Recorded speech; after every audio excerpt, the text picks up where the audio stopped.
করবো, যে ভক্ত পরীক্ষা উত্তীর্ণ হবে সেই ভক্তই হবে আমার পরম ভক্ত। তবে এবার নীলাচলে যেতে হবে, নীলাচলে।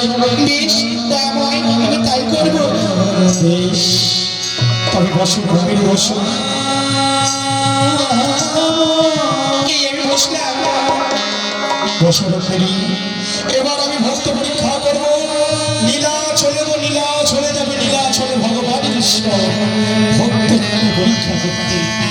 তবে রকমী, যখন আমার পরম ভক্তরা আসবে তখন শুধু একটাই কথা বলবো কি, আমার হ্যাঁ আমার স্বামীর অবতার কি হয়েছে।